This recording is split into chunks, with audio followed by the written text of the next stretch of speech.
superator selama ini belum sampai tahap proses lelang, sehingga sisi pembiayaan itu jadi pertanyaan kami. Mungkin bisa dijelaskan. Terima kasih.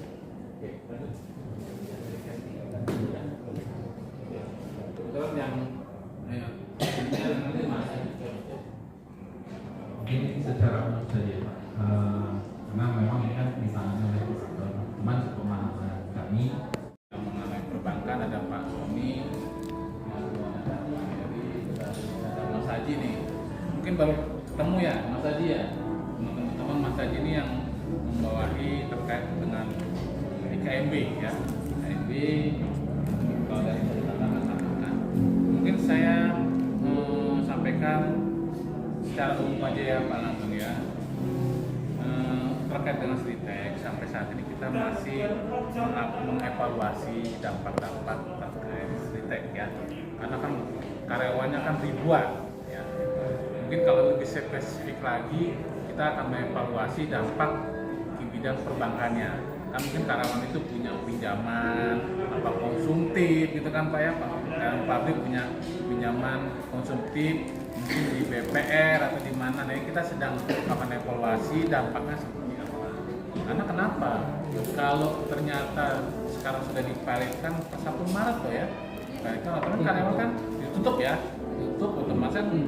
Nanti bagaimana dengan kalau ada karyawan yang punya fasilitas kredit atau pembiayaan di bank khususnya BPR. Nanti kita sedang mengumpulkannya, mengevaluasi nanti data-datanya seberapa banyak dampak khusus pegawai Sritek yang mempunyai fasilitas kredit khususnya di BPR ya, karena bila kita kan wilayah BPR itu berapa akan dampaknya khususnya tadi ke NPL.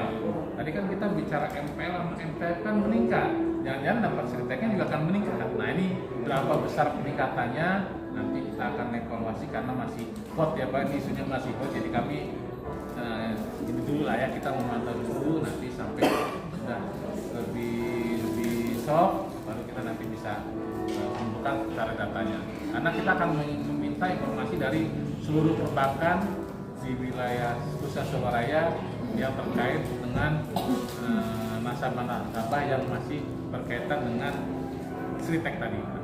Mungkin itu ya Pak Langgeng, jawaban saya secara umum. Mungkin dari Mas Sony bisa ditambahkan terkait tadi yang lainnya, tambahan silakan. Baik Pak, terima kasih Pak. Kalau yang terkait BPR, jadi memang ada beberapa grup BPR yang memang sedang dalam proses konsolidasi. Jadi kalau di Soloraya itu misalkan kemudian diikuti Kabupaten Sukoharjo 576,45 miliar. Nah, pada posisi Desember 2024 terdapat peningkatan yang signifikan dari nilai transaksi saham secara non-tunai sebesar 1,37 triliun atau 57,23% dari 2,39 triliun menjadi 3,76 triliun. Peningkatan signifikan terlihat juga secara years on years, yaitu sebesar 1,16 triliun atau sebesar 44,37% dari 2,60 triliun posisi Desember 2023 menjadi 3,76 triliun pada posisi Desember 2024. Bapak, Ibu atau rekan-rekan jurnalis yang saya banggakan, tadi kita sudah dua hal ya, perkembangan perbankan, perkembangan pasar modal. Kita lanjut perkembangan sektor IKMB. Ya. Yang pertama terkait perkembangan kinerja perasuransian.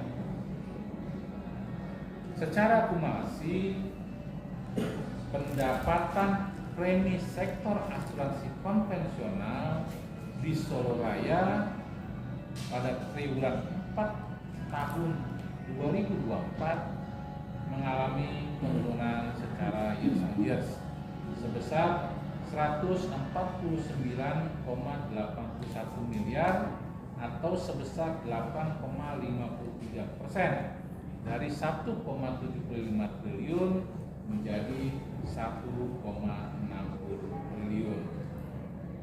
Penurunan tersebut disebabkan oleh penurunan asuransi jiwa sebesar 96,59 miliar atau 8,16% dari 1,18 triliun menjadi 1,9 triliun.